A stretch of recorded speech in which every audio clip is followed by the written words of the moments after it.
ମୋ କବିତାର ଶୀର୍ଷକ ପଲ୍ଲୀ ପ୍ରକୃତି। ଆଷାଢ଼ ଯାଇଛି, ଶ୍ରାବଣ ଆସିଛି, ବରଷା ପଡ଼ୁଛି ଝରି।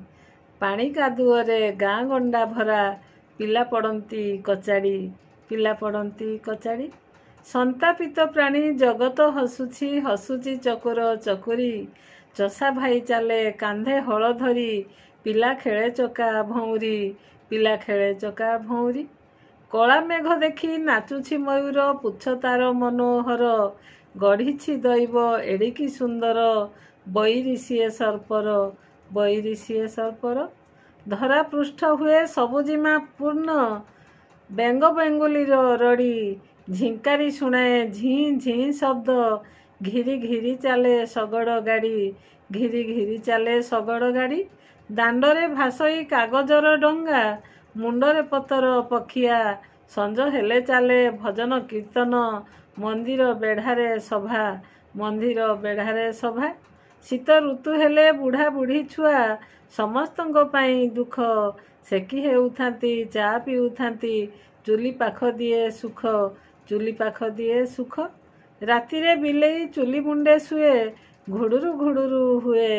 ରାତି ପାହାନ୍ତାରୁ କୁକୁଡ଼ା ଡାକଇ, ଉଠ ଉଠ ଉଠ ଉଠରେ, ଉଠ ଉଠ ଉଠ ଉଠରେ। ରାଢ଼ି ଘରୁ ଶୁଭେ ଢିଙ୍କିର ପାହାର, ଚୁଡ଼ା କୁଟୁଥାଏ ସିଏ। ବାପା ଡାକୁଥାନ୍ତି ଉଠରେ ପିଲାଏ, ରାତି ପାହିଲାଣି ଆରେ, ରାତି ପାହିଲାଣି ଆରେ। ଦୁବ ଘାସ ପରେ ରୂପେଲି କାକର, ହୀରକର ଭ୍ରମ ପ୍ରାଏ।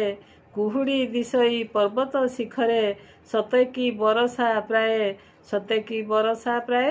ଧାନ କ୍ଷେତ ପରେ ସୁନେଲି ଗାଲିଚା, ଚଷା ଭାଇ ଖୁସି ମନେ।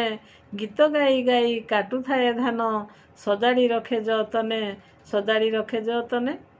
ନୂଆ ବରଷର ଆଗମନ ହୁଏ, ଭୋଜି ଭାତ ଜମି ଥାଏ। ନୂଆ ମନ ନୂଆ ଭାବନା କାମନା, ପ୍ରଭୁ ପାଦେ ଢାଳି ଦିଏ, ପ୍ରଭୁ ପାଦେ ଢାଳି ଦିଏ। ବସନ୍ତ ଆସିଲେ କୋଇଲିର କୁହୁ, ସଭିଙ୍କ ମନକୁ ମୋହେ। ଆମ୍ବ ବଉଳଇ ଦିଗ ଚହଟଇ, ବାସ୍ନା ଚଉଦିଗ ମୋହେ, ବାସ୍ନା ଚଉଦିଗ ମୋହେ। ସୁଲୁ ସୁଲୁ ବା କାନେ କାନେ କହେ, କେତେ ମତାଣିଆ ସଙ୍ଗୀତ। ଦେଖୁ ଦେଖୁ ଆସି ଗ୍ରୀଷମ ପହଞ୍ଚେ, ଧରା ପୃଷ୍ଠ ହୁଏ ଶୋଷିତ, ଧରା ପୃଷ୍ଠ ହୁଏ ଶୋଷିତ, ଧରା ପୃଷ୍ଠ ହୁଏ ଶୋଷିତ। ଧନ୍ୟବାଦ।